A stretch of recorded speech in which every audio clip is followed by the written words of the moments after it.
नमस्कार दोस्तों, मैं अंजू अक्षांश रिसर्च फाउंडेशन से आप सबका हार्दिक स्वागत करती हूँ। आशा करती हूँ आप सब अपने घर में स्वस्थ होंगे और खुश होंगे।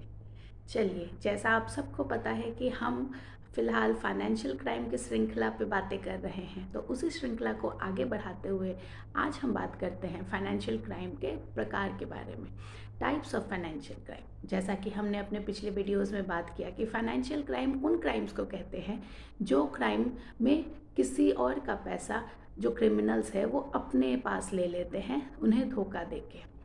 उसके बहुत सारे प्रकार हैं, मुख्यतः 10 प्रकार हैं, जिसमें से आज हम 3 प्रकार के बारे में बात करेंगे।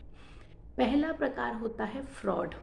जैसा कि बहुत ही कॉमनली यूज्ड वर्ड है फ्रॉड, आप सबको पता होगा। फ्रॉड का मतलब होता है किसी और का पैसा धोखाधड़ी, झूठ बोल के किसी और को हानि पहुंचा के अपने कब्जे में कर लेना। यह एक तरीके का फाइनेंशियल क्राइम के अंदर आता है। दूसरा तरीका होता है एम्बेजलमेंट। एम्बेजलमेंट का मतलब होता है उपाधेयता।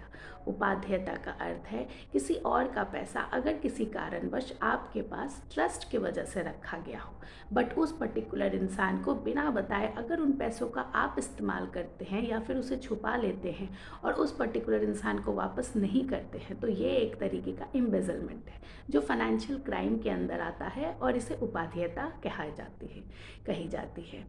तीसरा क्राइम आता है, तीसरा प्रकार का फाइनेंशियल क्राइम होता है मनी लॉन्ड्रिंग। मनी लॉन्ड्रिंग जिसे पैसों की धूनी भी कहा जाता है। इसमें जो गैर कानूनी रूप से प्राप्त धन होता है उसकी मूल उत्पत्ति को छिपाने की प्रक्रिया को मनी लॉन्ड्रिंग कहा जाता है। मोस्टली बैंकिंग्स की लेन देन में इस तरीके के पैसों के उत्पत्ति को छुपाया जाता है और वाणिज्य में इस तरीके के पैसों को छुपाया जाता है, और ये फाइनेंशियल क्राइम का बहुत बड़ा मुख्य प्रकार है। आगे के प्रकार की बातें हम अगले वीडियो में करेंगे। तब तक उम्मीद करती हूँ आप सब स्वस्थ रहेंगे और खुश रहेंगे। नमस्कार।